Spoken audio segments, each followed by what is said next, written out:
When I stop and think about it, there's a lot going on in my mind. I might be thinking about what I'm trying to get done today or what's on the agenda for later. I might be thinking about what might happen in some situation, or I might be replaying some awkward situation from the past over and over again. Regardless, we all do this. We all talk to ourselves in our minds about big things and about little things. And those stories that we tell ourselves about ourselves matter for how we interact with others and for how we behave. Rachel Wernicke is a clinical psychologist and leadership coach, currently serving as an associate dean and chief mental health officer at George Mason University.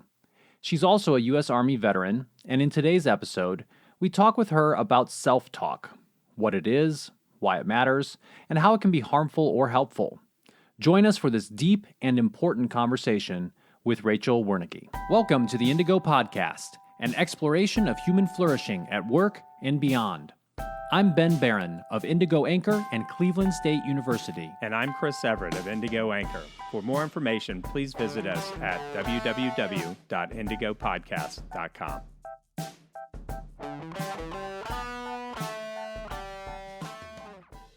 Well, Rachel Wernicke, welcome to the Indigo Podcast.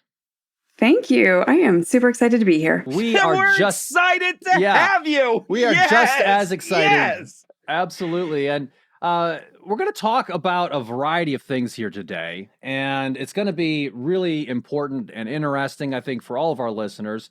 But I'd like for us to start maybe just with you telling us a little bit about your background and also just tell us about this idea of self-talk. What is that and maybe a little why it matters? Yeah, sure. So I'm a psychologist, but I actually began my career as an Army officer, so some years ago, and spent some time in the regular Army in Germany and then in the reserves. And actually, it was when I was in the Army that I found my way to psychology, because trying to help soldiers and families, live their lives and do their jobs involves some psychology, and I didn't know anything about it, so I started studying it. And then eventually left so that I could go to grad school. Along the way have done a lot of work in psychotherapy, but have been in leadership roles along the way. And that's what's gotten me interested in the psychology of leadership. And so now, in addition to continuing to work with mental health, I also work as a leadership coach.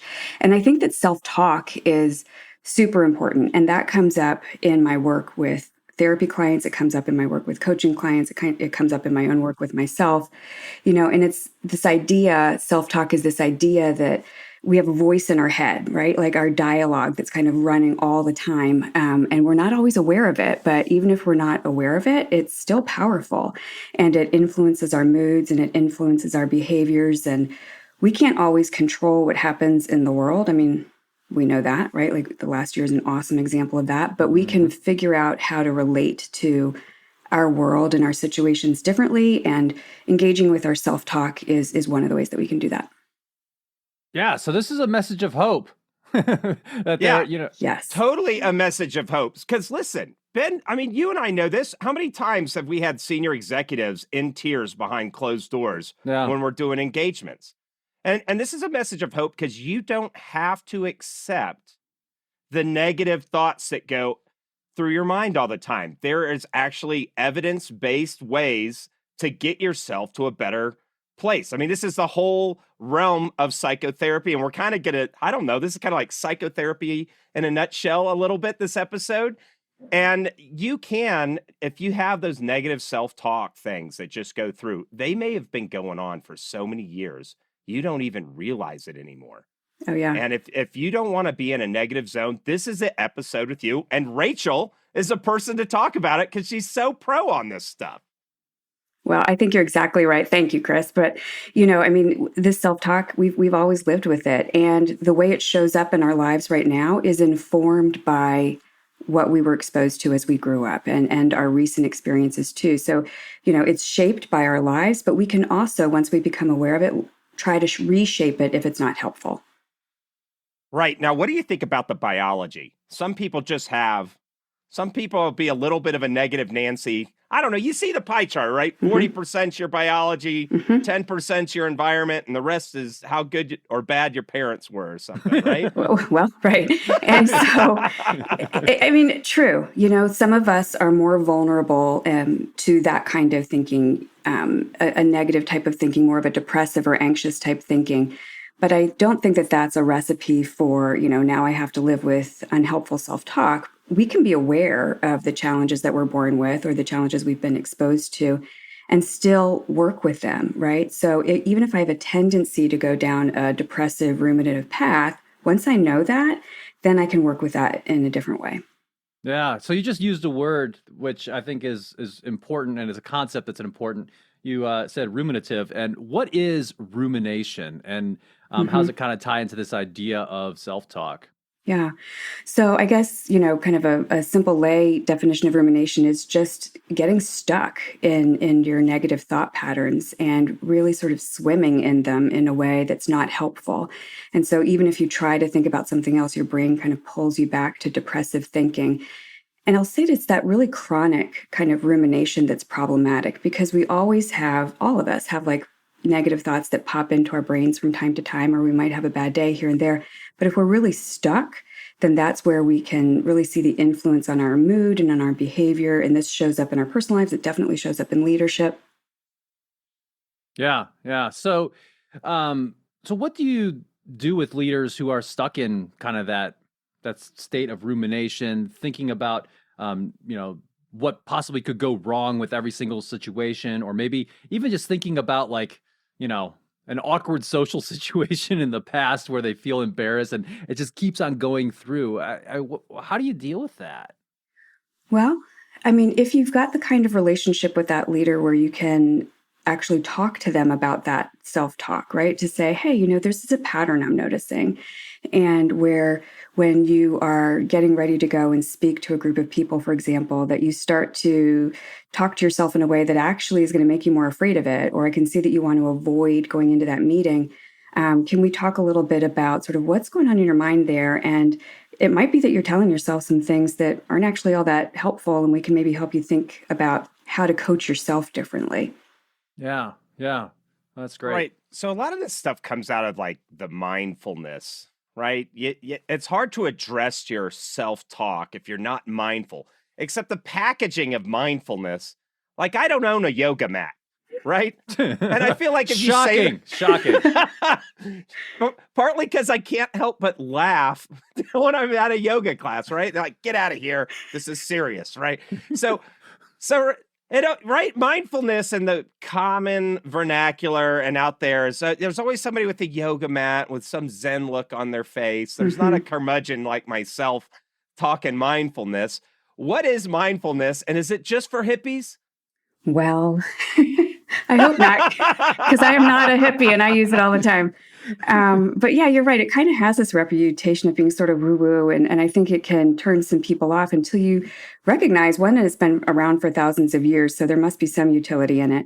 And we've also brought it into science. And so, and particularly in the behavioral sciences, we have kind of separated out what are some spiritual connections and religious connections that are very helpful and useful to some people, but a lot of people like kind of more of the secular understanding of it, which is really just mindfulness is the practice of being aware in the present moment, without judgment, which is hard, but it helps us when we can do that. We can notice what's going on inside our heads and with our feelings. We can notice our intentions before we act.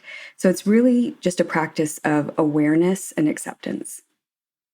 Yeah. So I wonder why, or I guess I'd like to get your reaction to this. Are people less aware nowadays because we're so busy, or what leads to, I guess, a lack of mindfulness or a lack of awareness about yourself, about your way you're thinking about things? What do you think? Well, I guess, I do think that we are less aware now because we have so many opportunities for distraction, and it can be easy to kind of go through life mindlessly instead of mindfully, right? So especially if we're just allowing ourselves to be pulled by the distractions of our phone or, our task lists and that kind of thing. And I also think that mindfulness is not something that we necessarily automatically know how to do. I think we have to learn how to do it, because the concept of stepping back in your own mind to observe your mind is a little, you got to kind of sit with that for a bit. People are like, what? I can observe my thinking? Don't thoughts just happen and they go where they're going to go? Well, that's true, but you can watch that. But we have to learn how to do that. An example of my own life that was helpful to me on the mindful stuff. So look, here, curmudgeons and mindfulness. Tell me if that's not an airport bookstore title, right? Absolutely. But getting packed and out the door. So my dad was an Air Force colonel, and it was always, get out the door. Where's your gear? Gah, gah, gah. And so, my wife is way more chill about going somewhere, If we're going to go hiking and we'll leave at 8 a.m. and it's 8:05 and nobody has pants on in my house. And I'm like, what is going on here? I start to get like my dad, right? Mm-hmm. What is that? And my wife is like, why can't you just chill out? Does it matter if we leave at 9? And then I had to start being mindful and aware. Mm-hmm. I'm like, oh my gosh, I'm just following down into this routine that has, my dad's not even here. Why am I getting all tight about our departure time? And so when you start, you feel your shoulders get tight and tense and all that stuff. And you're like, oh, I'm aware of that. And there's no reason. I'm just going to, maybe I'll have a Miller Lite at 8 a.m. and just chill out. I love that example because it sort of pointed you to something that you could do. But I guess you have to notice the pattern in order to make a decision about, what you want to do if you want to do something differently. Right. Yeah. I was feeling those things, and there was absolutely no reason I had to be feeling those things, right? So it's 8 a.m. Kids don't have pants on. Kids don't have pants on a lot of times. Big deal. True. Yep, that is true. But the thing that I hear you saying too is that you allowed yourself a moment of curiosity to think, why am I reacting this way? Right? Yes, it's fine if we leave at 9, but you also made the connection to your upbringing, and you could say, oh, I probably learned this somewhere, but it's not actually helping me right now. So that's the benefit of being able to notice what's going on. That's fantastic. I'm thinking about some situations that Chris and I have been in with senior leaders in organizations. And, sometimes senior leaders get very defensive about, particularly if it's some sort of area that they don't have a whole lot of expertise in, or they lack some skills. And, if those people maybe just took a moment of curiosity, I love that, about, why am I feeling this way? When people say this, why do I feel really defensive and get angry? I think it would benefit a lot of people. Oh, I agree. I actually think that curiosity is one of the most helpful antidotes to defensiveness. If you can pause and just think, possibly this person has a point, even if it's uncomfortable to imagine that. But to be interested in learning rather than to be interested in defending, I think is useful. But you have to notice it. Yeah. And societally as well. And this is something that's been really good for me in trying to open up some of the dialogue around the Black Lives Matter movement. People immediately say, well, what about this? And we got to defend the police. And there's this lack of curiosity. And I said, well, man, how I'm looking at it is, wait a minute, does another American not feel part of America? That makes me really sad. Why? And that kind of curiosity immediately changes the dialogue to where we're curious, right or wrong. I'm not going to make some definitive statement that every single person in the world has the right ideas about anything on any topic, but just that curiosity of, gee, why is my boss acting this way? Yeah. And we can move from judgment to some compassion for another human here, right? Absolutely. And I think it then takes away the adversarial nature of the relationship and kind of puts an interesting problem in between two people for us to, kind of both be curious about and play around with, as opposed to we have to fight each other. But that curiosity is a component of mindfulness, actually. Yeah. One idea that ties into this idea of self-talk and mindfulness has to do with kind of the narratives or the stories that we tell ourselves about ourselves in our minds and about how we react to different situations. Are these things that are fixed? Can we change them? What are your thoughts on that? Well, I will say that we do tend to have stories, whether they're helpful or not, that stick with us, even if we really try to change them.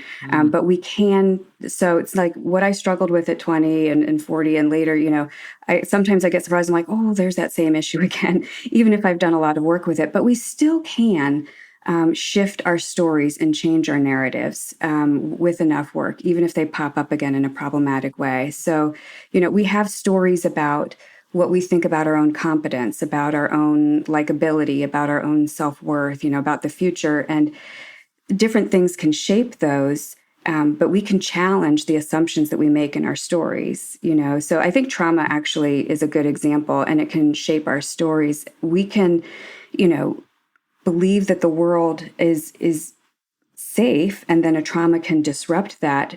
And we might have a generalized belief after that the world is dangerous, but we can also then go on to collect enough experiences after that to think, well, maybe it's not entirely dangerous, right? Like maybe there are safe people and safe experiences that I can have. So yes, some stories can be persistent, but we can shape them.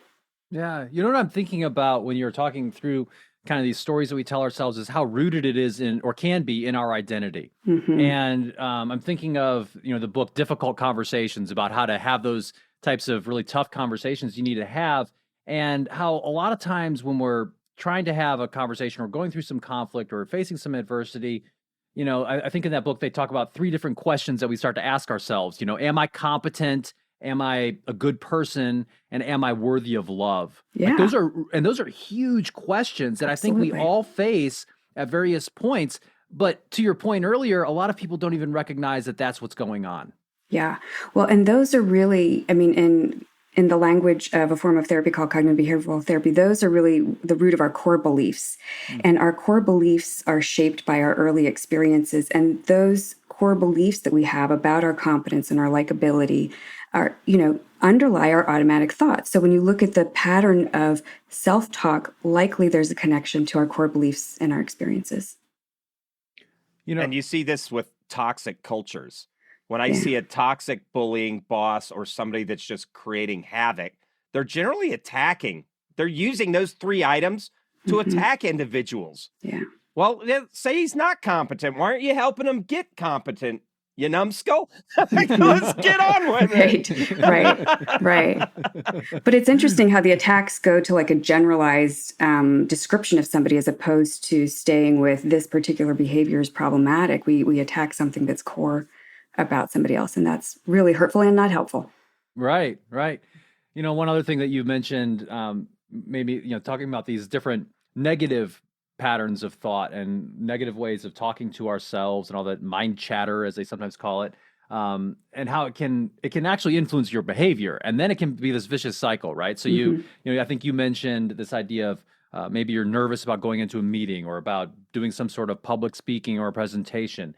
Okay, so you're maybe telling yourself, oh, I hate this. I don't like this. I feel nervous. Oh, I just want this to be over. Then you get in there, and because you're feeling all of that, somebody looked at you and it's like, oh, they're judging me. And then it's like, I messed that up. I'm screwing this up. I'm doing this poorly. And then you actually start doing it poorly. And then maybe you get some actual feedback afterwards. It's like, hey, that wasn't so great. And then it becomes this negative self-fulfilling prophecy that just makes it worse. So I think it can be really powerful to what we tell ourselves can be really powerful because it can actually influence our behavior. That's exactly Ben, right. I want to point out something there. You're like, those people are laughing at me. Yet you're not a mind reader. Yeah. Like so much. So I've been through a lot of therapy personally, and it's been awesome because I have control over my mind, right? I don't feel helpless at these things. They're like, there's no way you know what those people are laughing at. There's no way you don't even know their competence to even judge you. Yeah. They could be the biggest dummies in the world, and here you are scared of them because you thought you were a mind reader. It's such a great point, right? Like we have to learn to challenge the assumptions that we're making about what, in this situation, what other people are thinking of us. But we have to first notice that we're making those assumptions and that we're believing them. And so then we have the opportunity to challenge it and say, they could have just looked at something funny on their phone in that moment, but then we made it about us. Yeah.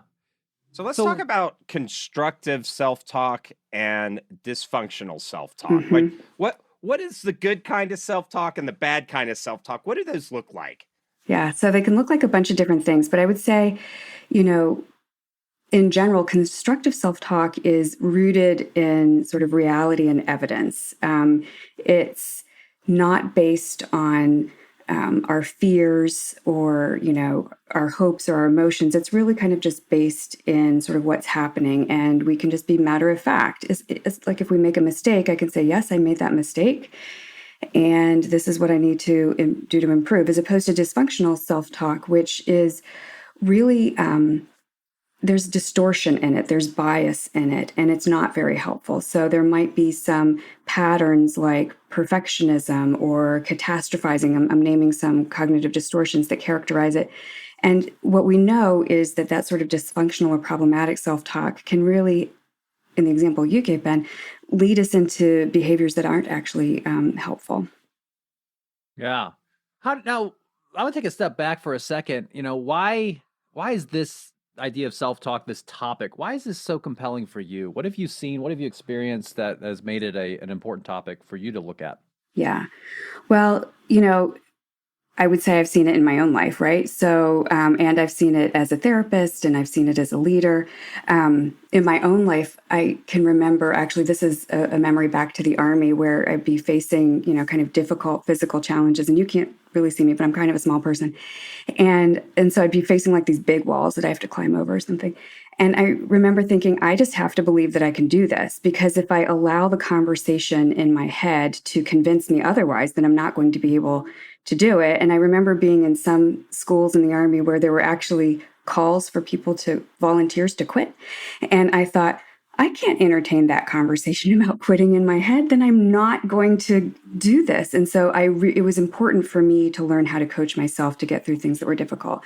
So I think personally, that's probably where I started to learn to pay attention to it. And then as a therapist, I really had a chance to see how powerful it is, right? Mm-hmm. Like, especially when I'm working with somebody who's really self-critical and it's making themselves miserable, when they can make progress towards being more compassionate towards themselves, it's pretty moving to witness that change in somebody's life and see how that really opens up possibilities for them. And I would say the same thing in leadership coaching, to see, help a leader to see how they're coaching themselves in ways that aren't helpful. And then when they learn different ways of relating to their self-talk, and then they learn to take different risks and succeed in different ways and cope with failure more effectively. I mean, I love it. I love working with this. Yeah, well, that's fantastic. So we talked about some of these, you gave a few examples of dysfunctional self-talk. And you mentioned perfectionism and catastrophizing. What are some of the other dysfunctional ways that we can talk to ourselves, and what does that look like? Yeah. So one that a lot of people know about is either or thinking, right? Sort of black and white type thinking. And it's really like a rigid type of thinking where we can get stuck in imagining only two possibilities. So I'm either going to pass this test if I'm a student, or I'm going to be a failure at life. And there's no in between. And that's right. No, I'm just kidding. That's not correct. Don't be a jackwagon, Chris. I cannot tell you how many. I just couldn't help. And you're right. Yeah. I mean, but people get stuck there, and it's like this sort of narrow way of thinking, and they sometimes can't pull themselves out of it, and they need help. Another sort of problematic way of thinking is being unable to tolerate uncertainty. So really, and this can show up in a lot of ways, but it can show up in catastrophizing and being convinced that there will be a bad outcome. Because if uncertainty is so uncomfortable, then I might decide I'm just going to believe that something terrible is going to happen, because even though that's uncomfortable, it's preferable to me than not knowing. So those are a couple of examples. I'll tell you one of my favorites, though, is cognitive fusion. That's kind of a technical term from CBT and ACT, which is, it's like an attachment to our own thinking as if it's truth. Like, yes, I thought it, so it must be truth. Yeah. This affects our political discourse as well. Yes, it does. So like, and I'll just pick out some example. You voted for Trump, that means you hate gay people. Yeah. Well, wait a minute. You don't know, like that. There's a whole realm of complexity. Or somebody that might be on the right. If you're on the left, that means you hate America or something. Yet there's people all across the political spectrum, in the military, There's people all across the political spectrum on any side of the debates, but here's the cognitive distortions in our discourse, right? All or nothing thinking, right? Yes. And that idea of intolerance of uncertainty. If this person gets elected, we're going to just burn up tomorrow. Hey, you guys don't know that. That's right? And here on our show, we just call it stinking thinking. I know. I love that. I love that a lot. Stinking thinking. Yeah. Hey, so in terms of this idea of the inability to tolerate uncertainty, there actually has been some research looking at this. There's some personality components here, right? Tolerance for ambiguity and stuff. But do you think that people have been? What do you think about COVID? Right. So the past year and a half have been very challenging for a lot of people, and perhaps more so for others. What's your observation with regard to self-talk and the uncertainty and change that pretty much everybody has had to go through in some shape or form in the past year? Yeah, I was just talking to somebody about this the other day.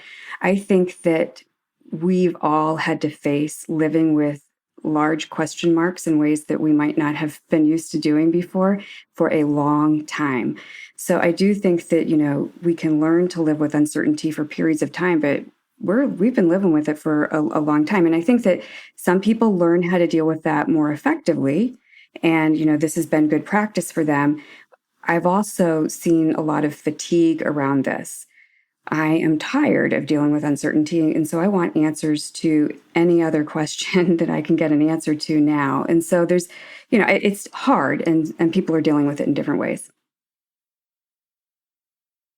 Yeah, so you got to be kind to yourself. True. It's like, okay, you put up with a week of uncertainty. All right, that might be okay. But once you get past that year mark, if there's some days you just can't take it and you need to go cry your eyes out, be nice to yourself there. We are humans. There's only so much that we can handle, right?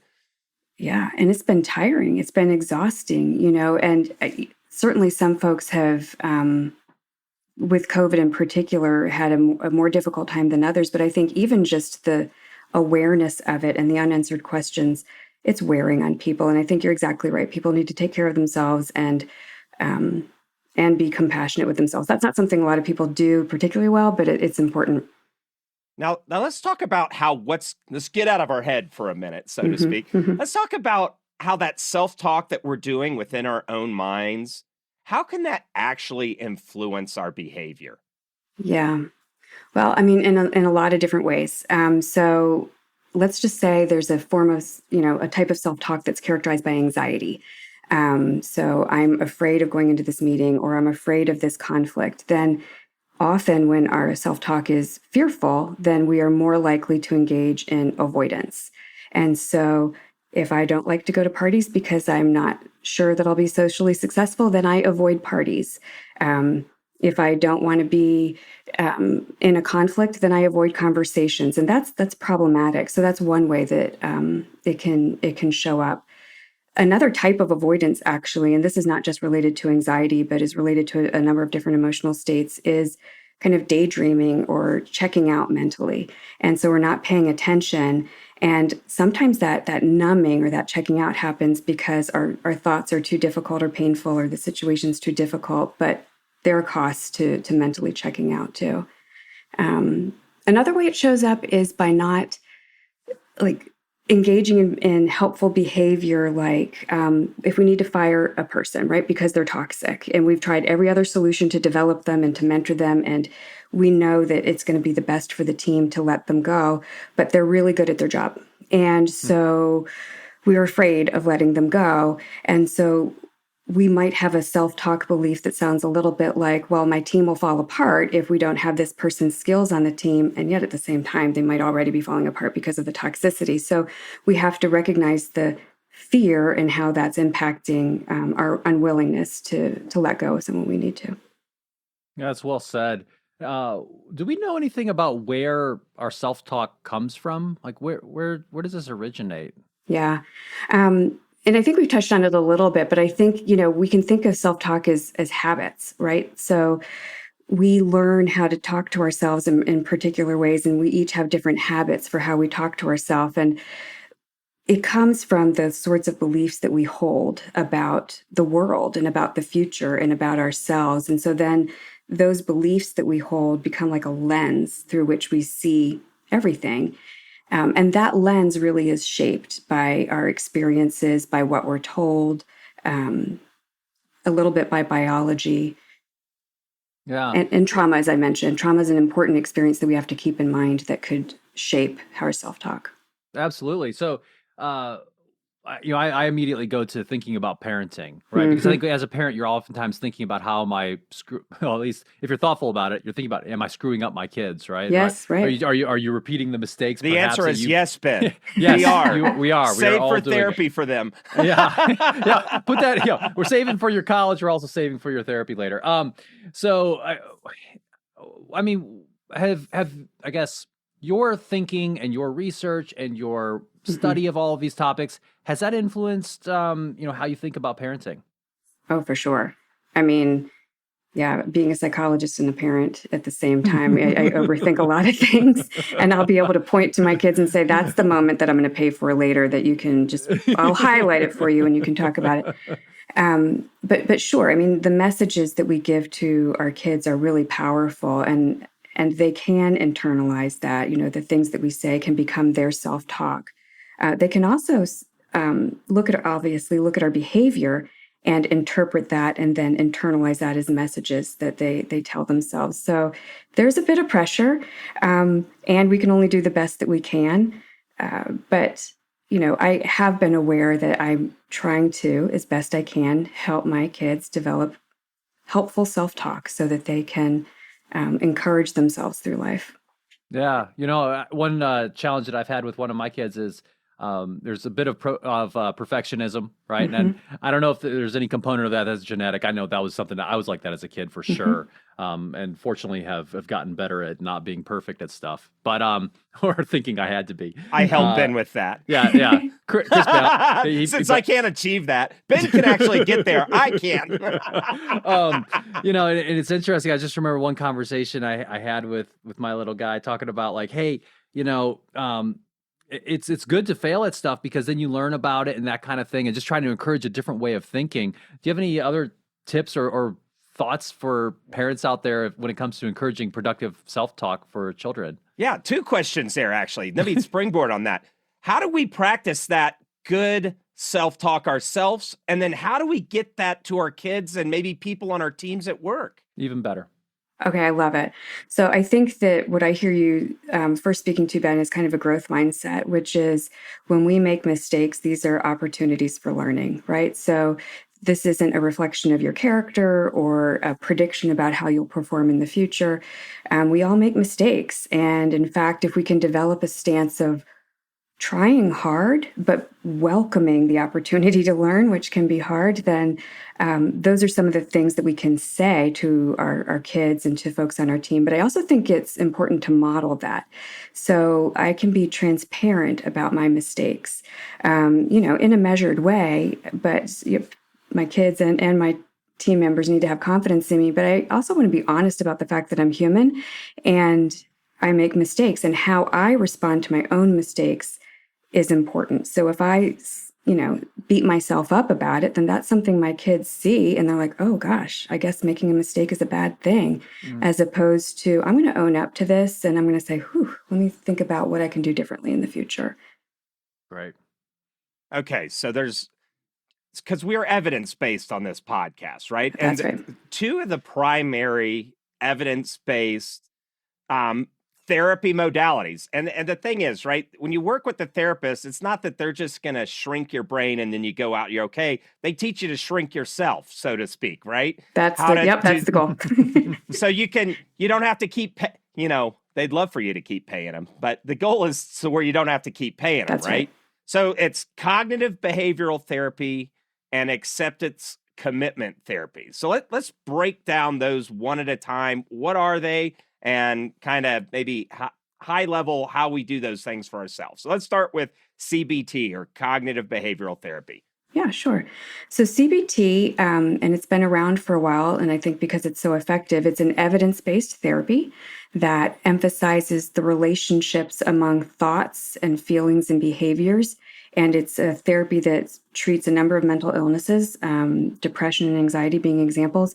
But it works by helping people modify their thinking and behaviors in ways that can improve their mood and functioning. And so the idea is that we can change our self-talk and we can notice what's unhelpful and learn techniques and skills for challenging it and practicing new thought habits and thought patterns. And we can also identify unhelpful behaviors and practice new behaviors. And so that's kind of how CBT works. And it really does help in therapy and coaching because it gives people skills to practice. So I can practice emotion regulation, for example. Like I can practice, even if my anxiety tells me I need to keep talking, I can notice that urge and say, I'm going to practice being silent and tolerating the anxiety that comes along with it. And it's also a therapy that helps and a coaching technique that helps with problem solving and identifies barriers that get in the way of effective problem solving. Cool. Now let's talk about acceptance commitment therapy. What is that? Yeah. So ACT, as it's called, is also an evidence-based, like psychological framework and set of interventions. And it's different from CBT because instead of focusing on changing our thoughts, it asks us to shift how we relate to our thinking and our self-talk.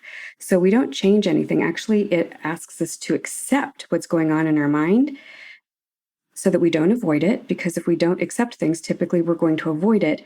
But it's particularly helpful, I think, for the kind of persistent self-talk that we can't change, right? It's like if there's a radio channel that we're stuck on in our head and it's just negative self-talk all day and we can't change it, we can learn to relate to it differently so that it doesn't affect our mood and doesn't affect our behavior as powerfully as it might.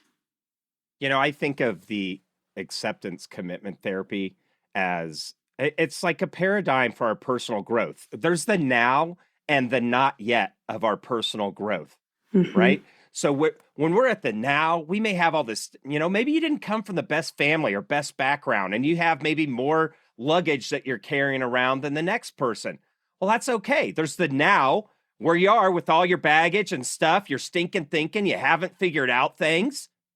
And then there's the not yet. But the thing is you got to live now, right? That's right. So the acceptance would be like, okay, I have a lot of stinking thinking, a lot of stuff, a lot of garbage. I'm a new executive. I'm terrified. I'm like, well, that's my now.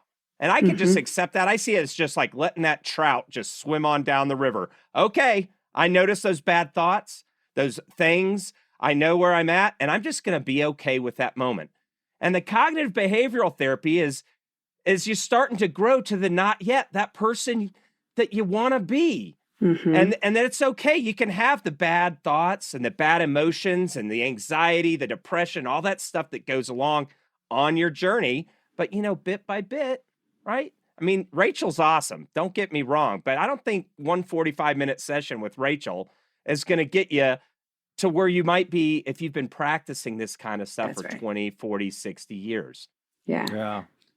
Yeah, one thing I think about when you're describing these types of modalities and so forth is, as our listeners know, my 7-year-old son was killed in a terrible accident back in November 2020. And, obviously it's one of the worst and most stressful things that can happen to a parent. But, in those weeks and months afterwards, one thing that Chris said to me on a regular basis was like, hey, don't make any decisions about stuff right now. Don't trust, your decision making, and just be okay with not being okay and that, I mean, and I think that's something that continues for a long time.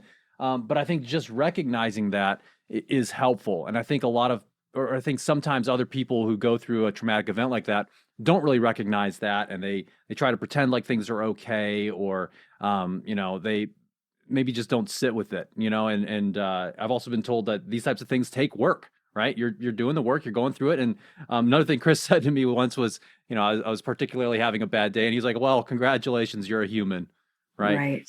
I mean, yeah, you're like us. So I'm hugging you right now, Ben. I'm like, I know. Yeah. I mean, well, you've lived through one of the hardest things. And, what you're talking about just in terms of not shying away from the full experience of it, though, and how important that is, because I think sometimes we can add on to the terrible pain of trauma and loss when we do avoid the experience of it. And so what these sorts of therapies say is, bring it in, even though it's uncomfortable and frightening, and then we're going to work through it, right? So we will get through it faster if we're accepting it in the moment. Yeah, and here's the thing, and one way that I've tried to reframe, some of my thinking is, so for example, I took command of a new Navy Reserve unit back in March, and so this is 4 months after this thing, and had to talk to the people I was leading and introduce myself, and natural question is, do you have kids, and those kinds of things, and so I had to prepare myself for how I was going to talk about that, and I just laid it out there. I said, look, I have 4 kids. My 7-year-old will always be 7 because he died in a terrible accident back in November. I'm dealing with that. And it was amazing to see then we went around and everybody else talked about themselves, and they were all opening up about, things in their life because they saw that me showing that vulnerability of what was really going on with myself. And I think it was actually a powerful moment. And I was like, well, I'm going to reframe this as having, instead of, obviously something terrible happened in my life, but also having a leadership superpower now that I understand what grief looks like and how to deal with it. I can talk to people in an intelligent way that's not going to make it worse. I know that you shouldn't necessarily isolate those people. Don't play the tricks thinking, oh, they just need some space. Say something, do something, right? And so I think that's just kind of maybe an example of trying the self-talk thing, and it can be very helpful. And the other point I want to make is that, hey, obviously a dramatic, rare, exceptional thing happened to me. And here's the thing, we all go through losses. We all experience pain in our lives. And it could be maybe a parent who dies or someone and these types of events in our lives have real implications for us in our personal lives, but also in our professional lives. The leaders that you have at work, they go through these types of issues. You as a leader go through these types of issues. So I think there is a direct connection between how we deal with all of this stuff that happens as part of the human experience and our behavior in the workplace. Yeah. And I see CEOs with this kind of mentality. It's this idea that I'm in the CEO seat, so I should have all these skill sets. I should be a fully formed, awesome CEO. Maybe I'll struggle a little bit with some of the public speaking, but as far as knowing how to manage all the functions, do all the things, recruit and attract amazing, insane talent, I should just have those. And it's that lack of, to Rachel's point earlier, that growth mentality. If you go into that zone and feel your identity threatened when you don't have those core skill sets, or you're around somebody that is better at it than you are, then you can't actually say, oh, wait, here's where I am. Here's the 10 things I need to get to next to be awesome, right? So, Rachel, let's move to, we always like to bring it down to where implications for individuals, leaders, and organizations, or as Ben likes to say, people, because apparently individuals are people, right? So for people, what are some of the things that you would say to take from self-talk and the ACT and the CBT type therapy modalities that they can use in their life right now to improve what's going on? Well, I think I'll start with piggybacking off of a message that I heard in what Ben was just saying, which is we have to take care of ourselves as people in order to be good leaders, right? So and paying attention to our self-talk is one way in which we pay attention to our well-being. And so as people, we can start to pay attention to what our self-talk looks like. We don't necessarily have to get a yoga mat in order to practice mindfulness. We can just, start to notice our thoughts. And it is a practice. It's not like a light switch. Now I notice them. It's something we have to keep doing and doing again. So that's one thing that we can do as just individuals. And we can learn to be curious about our own thinking. Wow, I'm being hard on myself today. I wonder what that's about. And just start to ask some questions, or why am I predicting that I'm going to fail? Do I have any evidence to back that up? That's kind of a basic CBT strategy that we can start to incorporate into our daily life. And then I think there are a bunch of great strategies from acceptance and commitment therapy that help us deal with those sort of persistent thoughts and feelings that we just have to live with. in order to, as, I love, Chris, your analogy around just watch the trout, going down the stream. Like, we have to just let things be there sometimes when they don't change right away. And ACT, for folks who are curious about it, is full of metaphor. And so it's really just a matter of finding the metaphor in the story that works for you in terms of allowing uncomfortable experiences to be there when you can't change them. Yeah, that's fantastic. Now, let me resonate. There's a book that I'm a real big fan of called The Chimp Paradox. Are you familiar with this book? Is this kind of about the mind? I don't know that I've read it. Yeah, it's a mind management model. So you can think about how your mind. One of the things I do is people say, don't do negative self-talk. Well, one of the things, like if I'm really nervous before I go into a meeting or a clutch piece, is I do some negative self-talk, actually, to the point of obtuseness, right? So somebody will say, don't be, what's wrong? Oh, I'm so nervous about this job interview I have. Oh, well, don't be nervous. You'll be fine. Oh, thanks. Now that you told me not to be nervous, I'm just magically not nervous. Jackwagon. Come on, that doesn't work. Don't be nervous. Oh, look, I'm not nervous now. That's not how it works. I have to have some emotional release. So for me, I'm like, I'm the worst consultant ever. I am horrible. I am bald. And eventually you try to trash talk yourself for more than 30 seconds. You'll run out of curse words. You run out of bad things. And then the obtuseness of your thinking becomes apparent. You're like, well, maybe I'm not the best consultant in the world, but I can't be the worst. Come on, right? I love that strategy a lot, in part because it shows you sort of the extremeness of our fears sometimes, but it also, it desensitizes you to it. And that's part of what happens in acceptance and commitment therapy too, is we can start to take away the power of language. We have words and phrases that can sort of trigger us into emotional states, but if we repeat them and we repeat them, they lose their power. Wow. Yeah, that's great. When you talk about becoming more aware of your own thinking, I guess, what does this look like? Do I just like carve out 15 minutes and go sit somewhere and go, all right, I'm thinking about my thinking, or what do you I'm just curious. Like what? I mean, maybe that is a strategy. I don't know. What do you think? So actually, yeah, I mean, you do have to intend to think about your thinking. I think it could be 15 minutes. It could be a minute. And so when I'm encouraging leaders and clients, I just say, before you go into something important, just pause and do kind of a little inventory of what's happening in you. And you might not be able to shift it, but at least you're aware of it and you know what you're working with. So just pause, step back in your own brain, notice what's happening in your thinking. Am I just racing? Am I worrying about something that's outside of what's happening right now? Just notice it so you can deal with it, accept what's happening in your body and in your emotions. Then you know where you are and you can make a specific intention around what to do next. So it can take a minute. Yeah, well, and that's good, I think, because sometimes, like, you hear about people who are all into meditation and, they apparently, maybe on the outside seem like they have all this stuff really figured out. It's like, man, ain't nobody got time for that. Like, so I like your thought that, hey, it could just take a minute of pausing, reflecting, and figuring out a strategy forward. So that's great. So those are some great items that I think people can think about at the individual level. How can this help me? What are your thoughts about the connection here with leadership and with how leaders can perform and maybe use some of these self-talk techniques to be better? Right. So I think when we're coaching leaders, that we can really encourage leaders to be curious about how they're talking to themselves and notice how that's affecting their team.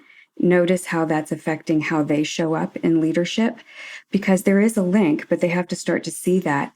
And then once they're able to start to see, gosh, I tend to either be overly positive or not humble enough, and this is how it affects my team. Is there a way that I can talk to myself differently? Then they can start to make some changes.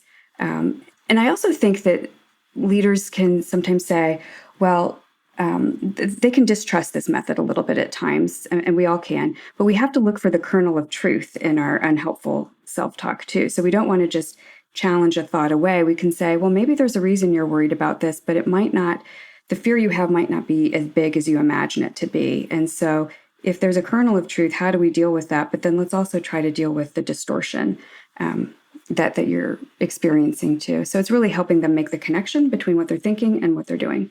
Yeah. And that connection is real. I mean, there is research that supports this. I was actually involved in one research study that I helped with a number of years ago, where we had letters that executives had written to themselves. And they're part of a leadership development program. At some point in the program, they did this thing where they wrote a letter to themselves. And then we also had their self-ratings, peer ratings, and direct report ratings of their performance and other types of things. So we had 360 assessment data on them. We also had their own letter to themselves, which is kind of a form of self-talk, right? Mm-hmm. Because of the prompts that they were given to do this thing. And so we went through, we analyzed a couple hundred of them and looked for basically, was it constructive versus dysfunctional self-talk, and then did some quantitative types of analyses to look at the connection between that and their own leadership performance and other types of items. Now, it's not a perfect methodological, study, but there's some issues here and some limitations, but we can say that there does seem to be this connection between how people talked about themselves. Like the more positive self-talk tended to correlate with higher performance. The more negative self-talk tended to correlate with lower performance, as well as higher stress and all types of other items that were not helpful. So dealing with this can have real impact for you as a leader. Yes, it can. And I love that. When I'm working with a leader who is interested in growing in that way and brings curiosity to their internal experience, there's a lot that can happen. And they're willing to take risks when they're willing to notice what's going on. Yeah, and just so our listeners know, Ben and I practice this stuff. I mean, this is why we wanted to have Rachel on, because she comes from a professional background, but we are not psychotherapists ourselves, but we own a lot of this stuff.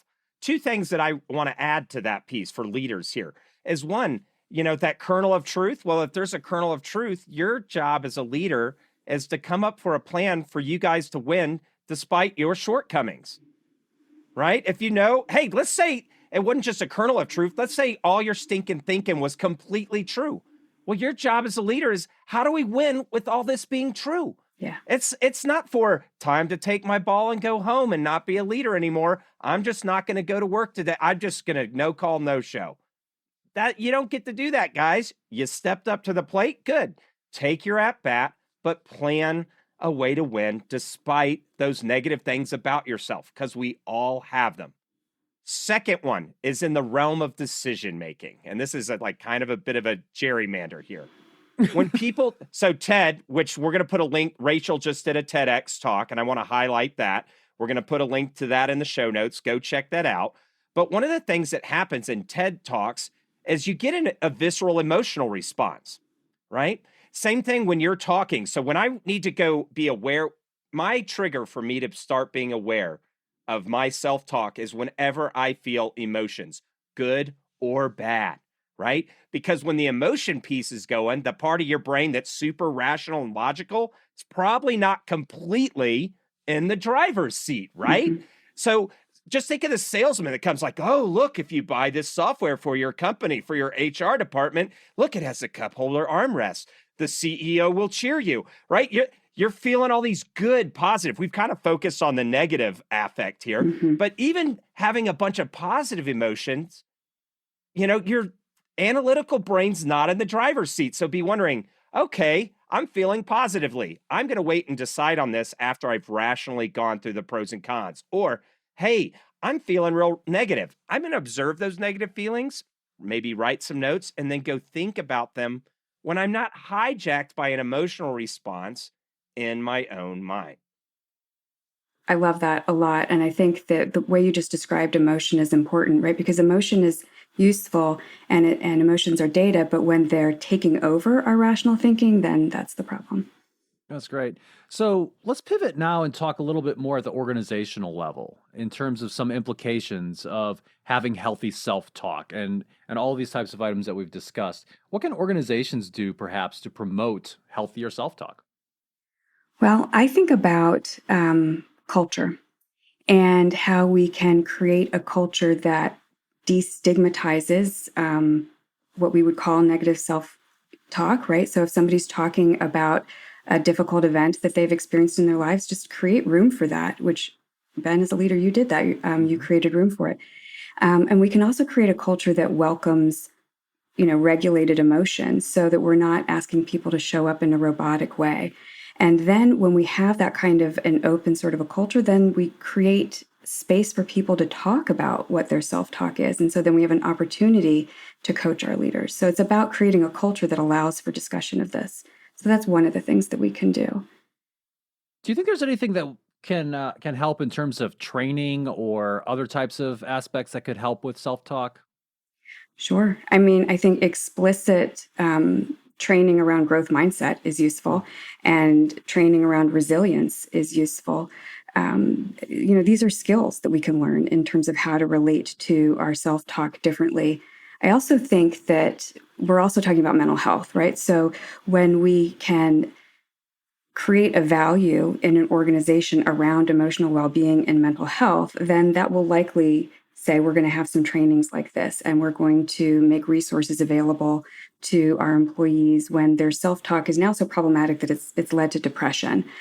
So we can be paying attention to that if we've got a value around mental health in the organization. So this might be going back to the individual level, but I'm just curious, like if you're sitting there as a person, you're thinking, yeah, I got a lot of negative self-talk. At what point would you recommend for that person to go talk to somebody, get some professional help?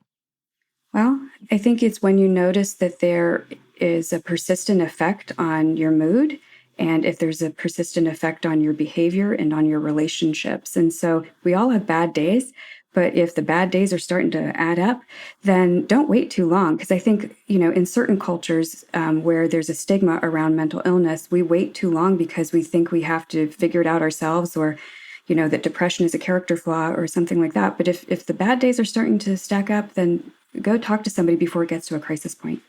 Yeah. And get some books. What are some books on cognitive behavioral therapy that a leader that maybe feels fine and just came up in a great environment and doesn't have any stinking thinking, they're just kind of good on default, but they could benefit from knowing about this stuff to help people in their org out. What are some books you'd recommend that they pick up and read? Well, I can probably put some in the notes, but a lot of the ones I have in mind are probably a little bit more therapy based. But I've recently been reading about mindfulness and leadership. So the mindful leader, I think, is a really good starting point. It just helps lay out the value of, the secular understanding of mindfulness and leadership. So that might be a good starting point. Awesome. Okay, so let's talk about, we're talking about cognitive distortions, right? When your brain's not going right, all or nothing thinking, those kinds of things. Let's talk about having those kind of mental models at the organizational level, right? So, one of these might be, say, stability versus transformation. Let's just explore that a little bit. Yeah.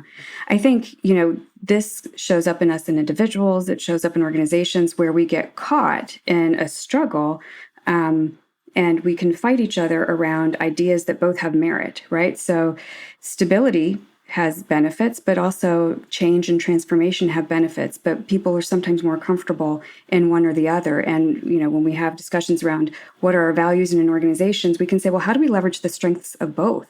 How do we leverage the strengths of stability and transformation so we don't have to get stuck in either or thinking? We can be in the best of both worlds. And I think that bringing some curiosity, and this is the language of polarities, which I love. Barry Johnson and polarities is really great for organizations, but noticing these polarities then can open up conversations. Are we arguing about the needs of our individual employees versus the needs of our organization? Well, what if both are important? How do we pay attention to both at the same time so that we're not having to choose between the two? And there's just an endless number of polarities that we could talk about, but it's just knowing which ones are operating in your organization. Wonderful. I think we've already mentioned culture a little bit, but are there any other specific cultural norms that you see as particularly problematic or beneficial in organizations with regard to these items? Well, I mean, we've talked about the fact that there are some organizations that don't welcome emotion. I think we have to pay attention to that. We need to value compassion. We need to value the expression of emotion. I guess I'm also thinking about, we can do a lot of work on self-talk and leadership self-talk, but we also have to pay attention to the structure of organizations and the ways in which contextual factors, if they are problematic, then we can only do so much work on self-talk, but some people won't succeed if there are barriers to their success that are systemic. Mm-hmm. So, there's a belief, for example, that any of us can succeed if we try hard enough. Well, that's true. We want to value persistence and hard work, but, the deck is stacked against some populations and groups of folks who didn't have the same privileges as others. And so if we're not working to undo those sorts of barriers, then the idea of persistence and hard work isn't useful, really. Wonderful. So we've talked a lot about a lot of different items related to self-talk and this idea of how it affects leadership and so forth.